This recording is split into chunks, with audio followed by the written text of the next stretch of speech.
Nandito po ba si Miss Joey Cruz? Miss Joey Cruz, nandito po ba? Yes, Mr. Chair. Okay, Asan po siya? Asan po siya? Ayan. Oh. Gusto ko lang po alam nyo, sa totoo lang, marami po akong natatanggap na bashing eh. Hindi ko pinapansin. Hindi ko pinapansin yon. Katulad ni Kabayan, hindi ako naiinsulto, hindi ako nababagabag, hindi ko pinapansin, eh wala namang katotohanan yun eh. Ano? Kaya hindi ko pinapansin yan. Alright. Ngayon, ang gusto ko lang pong sabihin kay Miss Joey Cruz, in one of your blogs in YouTube, you directed this statement sa akin. No? Akin mismo. Unang-una, hindi naman kita kilala. Hindi naman kita kaaway. Wala naman akong ginawang masama sa'yo. Tama ba ako, Mr. Chair? Meron po ba akong ginawang masama sa inyo? There is no personal action. Kaya nga, Mr. Chair, sagutin mo lang ako. Meron po ba akong ginawang masama sa inyo? No meron ba wala? None, Mr. Wala. Wala akong ginawang... Sound check. So, ito na yung continuation ng TRICOM hearing na naganap last week. Itong nakarang araw lang, Bali, dito na tinutuligsa yung mga vlogger daw ng mga fake news na kung saan is binabatikos yung mga ginagawa ng mga kongresista natin. Panorin natin. Masama sa inyo, ha? Pinapatunayan nyo yan, ha? Pangalawa, hindi nyo ako kilala. Tama ba, Miss Joey Cruz? You do not know me personally. Correct, Mr. Chair. And Mr. Chair, I do not even know Miss Joey Cruz personally. Am I right? Correct, Mr. Chair. But, you made a statement against me. O ito, babasahin ko, ha? O, okay, basahin mo sabi yan. mo, ganito, kung Abante, paswelduhan ka ng taxpayer, gago. Tinawag mo akong tinawag mo akong gago. Oh. Bakit? Totoo naman mo yata. Ginawa sa akin yun. Gusto mo ba akong umiyak na yun sa'yo? Sabihin ko, ba't mo ginawa sa akin yun? Bakit mo ako tinawag na gago? Bakit po, Mr. Chair? Please, yes. Mr. Chair, and I think it is already established that we do not know each other personally. Ano po yung pakilakas nga po? Hello, Mr. Chair? Mr. Chair? Ay, naka-Starbucks. I think it is already established Iba that we din, do not know each other personally. Therefore, the statement was said based in a not personal way, but it is an observation of my reaction. Mr. Chair, meron ka pang salita. Your observation is that I'm gago? Is that your observation? This pertains to the public function as I perceive it, Mr. Chair. No, you're public what? Public action, Public Mr. Chair. action. So you mean that is the public that is actually telling me that I'm gago? No, Or Mr. is it Chair, you? the statement Let came me ask you, from me. Mr. Chair, is it Natatawa you? talaga ako dito kay Yes, Abante. Mr. Chair. So you were Mainitin yung the ulo, one that said that, right? Correct, Mr. Chair. Ayun. Pero hindi mo ako kilala. Naku po. Wala akong ginawa masama sa'yo. Yes, Mr. Chair. It What is your already right to established. tell me that I'm gago? Because I am a citizen of What the is your Philippines. right to tell me I'm gago? That is part of my freedom of speech, Mr. Oh, Chair. is that right? Yes, Mr. Chair. So your freedom of speech is to tell a person that he is gago? Freedom of speech ba yan? My freedom of speech, part of my freedom Ang of galing speech is mo. to react Ang on the galing mo. action of Ito a pa, public Asartado sarabi mo, talaga. In another post, ito sarabi mo. Pero alam mo, kaya tayo nagmi-meeting dito. Parami na mention ko ito, no? Pero sa totoo lang, hindi ko pinansin yan. Matagal na yan eh. Di ba? Hindi ko pinansin yan. Ito, ang sabi mo, you know, Kong Benny Abante, I can find all of this. Isasampal ko ito sa pagmumukha mo. Is that still freedom of speech? Mr. Chair, I am not very familiar. Yes on or that no, post. Mr. Chair? Is that still, you think, freedom of speech? When you said, isasampal ko ito sa pagmumukha mo. Mr. Is Chair. that freedom of speech? Yes, Mr. Chair. Ganon. Oo.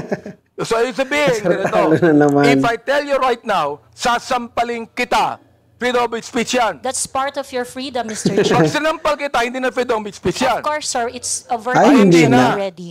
Yes, Hindi sir. na, no? Yes, sir. Oo, ang galing. Mahusay ito. Oo, magaling ka.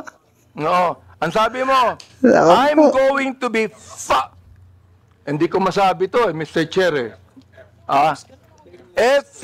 F-U-C-K-E-D. Prepared. Binanggit mo yon? Mr. Chair, Bakit naman? Mr. Chair, Ano may ba I nagawa know kong when kasalanan that post sa'yo? was posted? Mr. Chair? Oh. Mr. Chair, so that I can answer intelligently on the question You of... can, Mr. Chair, may I know you can the date answer of the intelligently, I but cannot what you answer... said here, is that intelligent? Let me ask you, Mr. Chair, nung sinabi mo, you know, Company Abante, I can find all of this, isasampal ko ito sa pagmumukha mo. Is that intelligent? Mr. Chair, I cannot intelligently answer if I do not know when the post was posted. You don't know, Mr. Yes, Chair? Mr. Chair, I think in a day I post maybe 50, Well, you know, 50 posts in a day. I would like to understand, It Mr. means, Chair. Mr. Chair, that you can post something today and you forget that tomorrow. Am I right? That is correct, Pwede Mr. rin. Chair. That's very likely. So, pakiklaro nga, Mr. Chair. Ano yung isasampal mo sa bagumukha ko?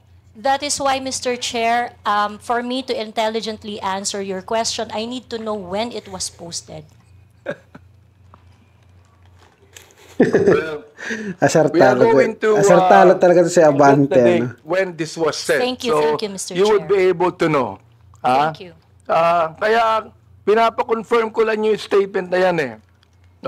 This ibig sabihin, do you believe, hindi ko na sabihin ang freedom of speech. Do you believe that this falls under protected speech?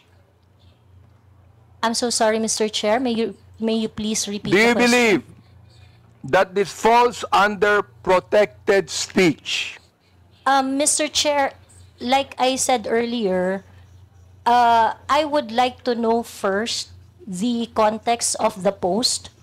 But rest assured, Mr. Chair, that when I post in my platform, I make sure that it is a reaction on the news or public action. As a political observer, I always practice. Miss Cruz, is this a political statement? You were saying a political observer. Is this a political statement?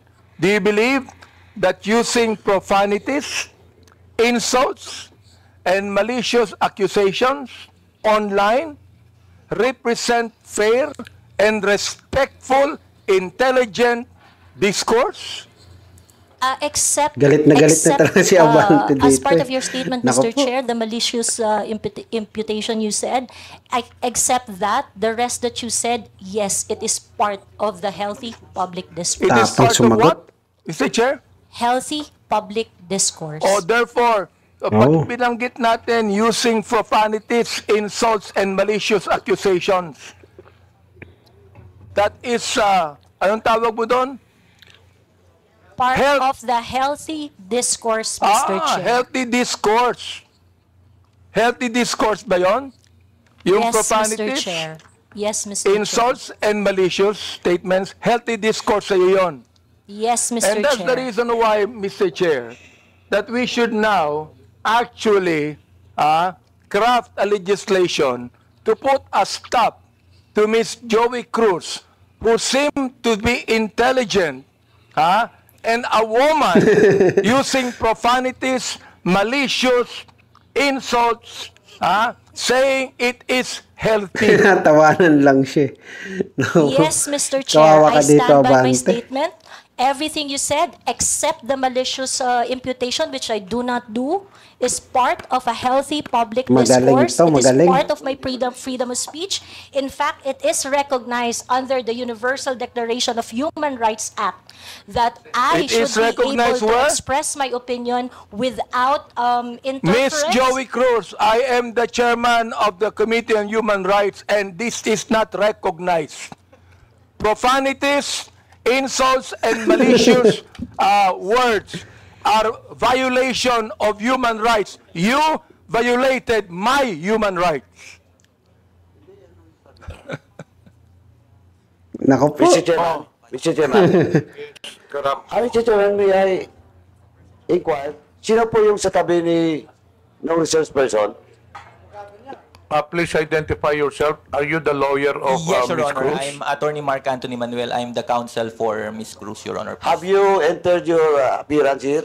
Yes, Your Honor, please. So Mr. please Chair. be reminded that you can only give legal advice your client and you ask the chairman. Jesus, ito na Yes, naman Your si Honor. Kupal. Please sit not in the resource person at the back.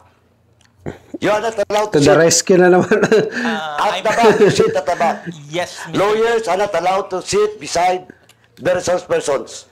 And please be Nako po. advised that ask permission from the chairman. Yes, yes. Also sit at Mr. the back. Yes, Mr. Do Chair. not sit beside your client. And rest assured that I am only advising my client as And to then her so legal ask the rights. chairman the permission before you give the advice. Yes, Mr. Chair. Also sit at the back. Thank you, Mr. Nako Chairman. po. Thank you, Mr. Mga Chair. buhaya Attorney, please talaga. comply. Are you So ayun na no, medyo nagkainitan na dito si Joe Cruz at si Congressman Abante. Talagang nagkakasagutan dito. Syempre hindi din papalag yung mga DDS vlogger natin na yan, ano? Talagang meron silang pinangahawakan ng mga batas ano na tama talaga sila, no? Napakaganda ng hearing na to, no? Talagang kung nung nakaraan is napaiyak nila sila Criset, eto is malabo nilang mapaiyak si Joe Cruz. Talagang lumalaban to, no? Marunong din sa mga batas-batas at magaling din yung attorney niya, which is sa totoo nga niya, no? Nako po, mga buhaya talaga TRICOM. And ayun lang naman, panoorin natin yung susunod na video. I-upload ko na maya-maya lang. Thank you.